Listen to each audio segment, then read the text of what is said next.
Nous sommes parmi les derniers à l'adopter en Europe. Mais de l'autre côté des Alpes italiennes, comme ici à Milan, le prélèvement à la source, c'est le quotidien depuis 1973. Et personne ne s'en plaint. C'est plus pratique tant pour le citoyen que pour l'État. Pour vous, ça pourrait être une bonne solution. Quels avantages pour les salariés? Quelles conséquences pour les entreprises?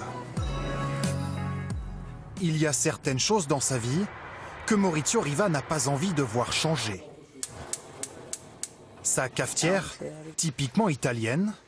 Bravo! Ça, c'est un bon mari. Il fait ça tous les matins. L'humour de sa femme. Ou encore la façon dont ce responsable de clientèle paye ses impôts. Alors maintenant, je vais vous montrer ma fiche de paie. Ils sont directement prélevés sur son salaire, chaque mois. Conséquence, sur les 2375 € que lui verse son patron, plus de 700 € lui sont retirés. Je sais bien que c'est retenu de mon salaire, mais j'ai l'impression que c'est quelqu'un d'autre qui paye les impôts pour moi. C'est psychologique. Résultat, le salaire net est vraiment net. Dans son entreprise, une fabrique de meubles, le prélèvement à la source Made in Italy fait l'unanimité chez ses collègues. Ça fait tellement longtemps qu'on a ce système. On est habitué, il n'y a jamais eu de problème. Et toi, tu penses que ce n'est pas bien? Moi, je trouve ça parfait.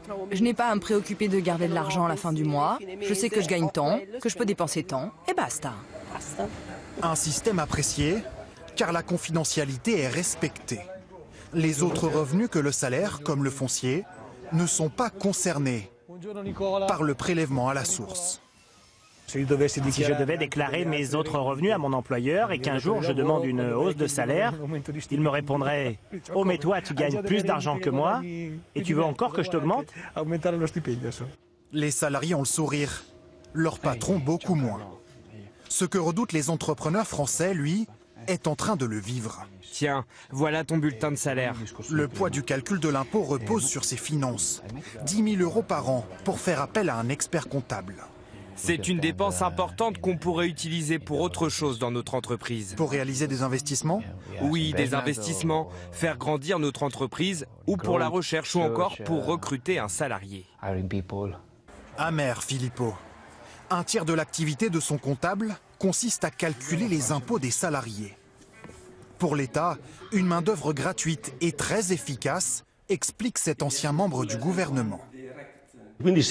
Si on revenait au système qu'on avait auparavant, je pense que l'Italie perdrait non pas des dizaines, mais des centaines de milliards d'euros à cause de la fraude. Depuis l'instauration du prélèvement à la source, la fraude fiscale a diminué de moitié en Italie. La France l'adoptera le 1er janvier 2018.